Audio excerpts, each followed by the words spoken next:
Consider the vast history of life on Earth for a moment. While this planet hasn't been here since the formation of the Milky Way galaxy, it has been here for a long time.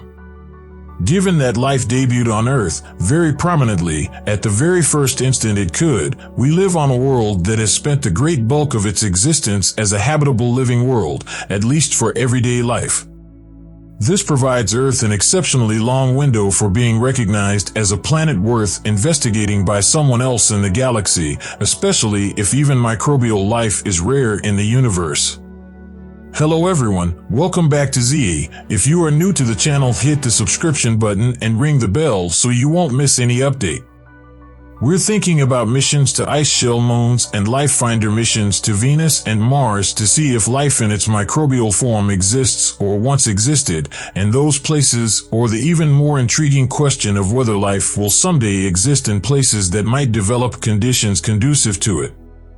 One may see a future stronger sun or transitional sun exploding into a red giant, leaving these ice shell moons, or at least one or two of them, open ocean worlds for a period when life may reappear long after the first genesis of life in our solar system has become extinct. Aside from that, it's possible that Earth is unique and that few exoplanets have long enough periods of habitability or durability to support civilizations.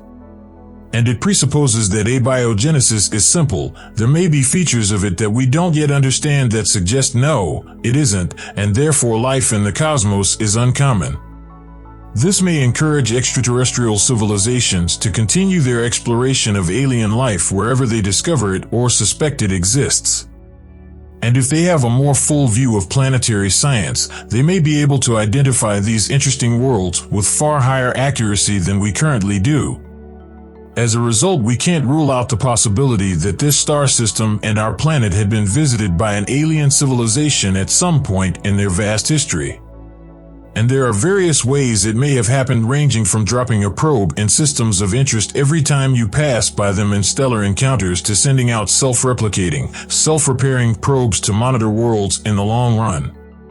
And while we typically imagine aliens coming here to interact with humans in science fiction form and establish contact, there is also the possibility that aliens visited a very different, very early planet that bears no similarity to the Earth we know.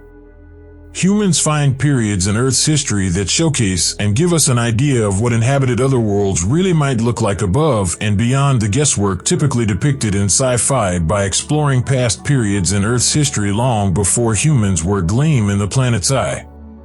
There are numerous similar periods. For example, you could envision the age of the dinosaurs with an Earth covered in a myriad species of tyrant lizards, as they were previously known, though the reality of the dinosaurs was considerably more complex.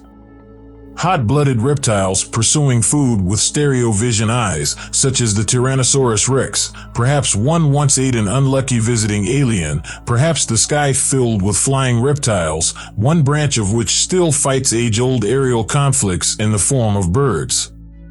When I'm stuck for video ideas for this channel, I often sit quietly on my porch and stare skyward. I occasionally see stars, but during the day, I observe lesser birds attacking giant hawks, owls hunting their food at night while surveying the area around them, spring nesting sometimes in the eaves of my house, and many other things that I believe must date back to the dinosaurs themselves. But even the dinosaur era did not have the most bizarre scenery this globe has ever seen. There are other periods that are so different to our current Earth that if aliens ever arrived and studied it, they would have discovered a treasure trove in the study of astrobiology and just what life can do. The first of these imagined earthly alien environments is based on an unverified astrobiology idea, the purple Earth theory. Photosynthetic life on Earth requires the more complex and harder to deal with chemical chlorophyll for photosynthesis, which is somewhat of a mystery. However, there is an alternate chemical that appears to be an easier way to achieve the same result. This chemical, known as retinol, is still used by some forms of life on Earth in the form of simple photosynthesizers known as halorrhea, so we know it is used by life, but there may have been a time when it was much more widely used, implying that instead of a green Earth, it would have been a purple Earth. The halorrhea are indeed purple. This is an interesting state of affairs in photosynthesis because the retinol type prefers the green through yellow region of the visible light spectrum, which the sun emits very strongly, as opposed to the blue and red light chlorophyll-based plants prefer, which avoid and reflect green light, which is why plants are generally green. Some evidence suggests that purple photosynthesis, rather than green, was the initial form. Coevolution and practically symbiotic cohabitation of purple and green photosynthetic species has also been seen. With that in mind, the type of photosynthesis that an exoplanet with life experiences may be reliant on evolution and the type of star that life has to work with. There could be purple worlds with active biospheres that can be found via exoplanet SETI. That would be a nice biosignature, because it's difficult to imagine a planet tinted purple by retinol without a biosphere to make it. Indeed, if there are inhabited worlds out there with intelligent species that only know the retinal kind of photosynthesis and chlorophyll never developed, they might not even know to look at modern Earth for its signature and utterly miss our biosphere. They may speculate that such biochemistry exists, but they discount it as unlikely due to its intricacy and the fact that they have never observed it in nature. To summarize, there may be aliens out there who do not believe Earth exists and will never look for it. Or they may already be aware, having stationed a probe here as their solar system passed by during Earth's microbial-only era. If they had stayed awake long enough, they could have seen the Earth transform from purple to green. To suppose, if they have words and terminology like ours, that may be their name for this universe. Blorkin the Brilliance Photosynthesizer, or simply the Changeling World, is a formerly purple now green water world. In general, SETI researchers would begin by examining for how worlds reflect light from their star. That informs you a lot about whether you're dealing with a chlorophyll or a retinal signature. While considerably larger telescopes are required to seek for this, the James Webb Space Telescope is just on the verge of beginning the search for this in specific circumstances. That being said, let's take a look at a far later stage in the history of the alien Earth. If an alien race visited Earth during the Ordovician or Devonian periods, around 470 to 360 million years ago, and opted to investigate the planet's land mass at the time, they would have encountered a very strange terrain that is extremely different from anything we see today. If they were in the correct area, they would find a forest with huge beings that looked like trees but were actually very different. They'd come across a jumble of massive fungus. This strange group of extinct fungi is known as prototaxites. While calling it a mushroom would be incorrect, understanding how mushrooms and other fungi are useful in imagining this organism, which at the time was the largest land-living organism known to us. Consider a mushroom with no cap, but rather a massive trunk up to a meter broad sticking up in the air up to 8 meters with no branches. You may alternatively imagine a big cactus without arms, but with a radically different physiology and a trunk made entirely of interconnected microscopic tubes. The narrative of this species discovery is a difficult one, as is so common in paleontology.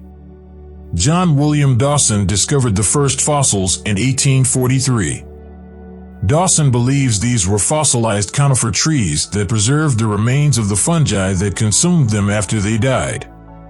However, in 1872, William Carruthers came along and completely shattered the theory, to the point where Dawson was compelled to admit it when additional evidence came to light, and then swiftly claimed he never thought it was a tree. However, his original moniker has survived to this day and refers to a tree rather than a fungus. Surprisingly, it is still unknown why these massive mushrooms became extinct. There is some evidence that it was more like a lichen and had a layer of symbiotic algae on it. Or the algae might have eaten them. There is evidence of arthropods and borers in the fossils, raising the possibility that they would not have survived the onslaught of newly developed species. Aliens visiting this odd globe have seen a weird landscape of towering fungi and a forest floor of various fungi and early land plants extremely different from what we see on our terrain now. This period also saw something quite uncommon. The Devonian extinction catastrophe ended. The source of this mass extinction is unknown, and it appears to have only affected aquatic life. There are other candidates, including a known impact crater structure, but the effects of this extinction catastrophe provided a significant defining watershed for our civilization millions of years later. Essentially, the ocean became anoxic, which means that the water got deprived of oxygen below a particular level. This effectively halted decomposition deep in the ocean. This, combined with geology in specific places, established the conditions for the formation of a large portion of the world's oil reserves, mainly in North America. So while the possibility of aliens visiting Earth in the distant past cannot be ruled out, it remains an intriguing theory. There have been numerous moments in history when Earth was considerably different from what it is today, but it's exciting to envision alien exoplanets with biospheres that are dramatically different from anything we have here on Earth today. Perhaps even biospheres that are identical to Earth at any point in its history. But let me leave you with this thought. What if those aliens came back to see how things went here, and they found us and filled in the gaps in the story of Earth's natural history? That could be the purpose of a von Neumann probe. When you make first contact with an active or dead probe, you find a full natural history of your world, with the implication that the aliens were simply saying, "Glad you found our probe. Here is a gift of your full natural history. Be well and maybe we'll meet sometime." That's something I'd want. Is there anything you'd like to add?